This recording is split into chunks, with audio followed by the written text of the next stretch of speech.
महाराष्ट्राचं नंदनवन म्हणजे महाबळेश्वर. सह्याद्रीच्या पर्वतरांगांवर समुद्र सपाटीपासून सुमारे 4,500 फूट उंचीवर वसलेला हा निसर्गरम्य परिसर. पर्यटकांनी कायमच गजबजलेलं महाबळेश्वर जवळपास हाऊसफुल झालंय. ख्रिसमस आणि इयर एंड सेलिब्रेशनसाठी पर्यटक इथं मोठ्या संख्येनं दाखल झालेत.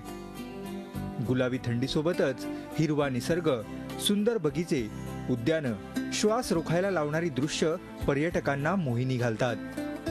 आर्थर सीट पॉइंट्स, वेण्णा लेकचं बोटिंग आणि घोडेस्वारीचा आनंदही पर्यटक घेत आहेत.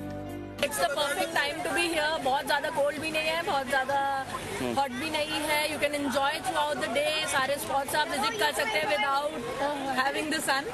End mornings and evening it's gonna be fun, it's gonna be cold. आम्ही सुट्टी घालवायसाठी इथे आलेलो आहे आणि पर्यटकांचं स्थळ म्हणून खूप सुंदर आणि छान स्थळ आहे. पॉइंट्स वगैरे खूप बघण्यासारखे आहेत. स्ट्रॉबेरी इथली फेमस आहे. स्ट्रॉबेरी क्रीम वगैरे इथले खूप फेमस आहेत. पर्यटकांच्या वाढत्या संख्येमुळे इथला हॉटेल व्यवसाय सुद्धा तेजीत आलाय.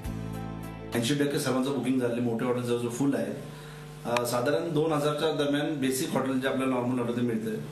चांगले हॉटेल 5,000च्या पुढे आहेत. आणि 31st जो आहे तो गुरुवारी आहे.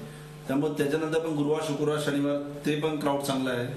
पब्लिक 31st साठी बुकिंग करत आहे. 31st साठी बऱ्याच हॉटेल्सनी वेगवेगळे एंटरटेनमेंट प्रोग्राम्स ठेवलेले आहेत. 31st जसजसा जवळ येईल तसतशी महाबळेश्वर मधली पर्यटकांची गर्दी आणखी वाढत जाईल. Samrat Gaikwad, Zee media, Mahabaleshwar. Zee 24 तास रहा एक पाऊल पुढे.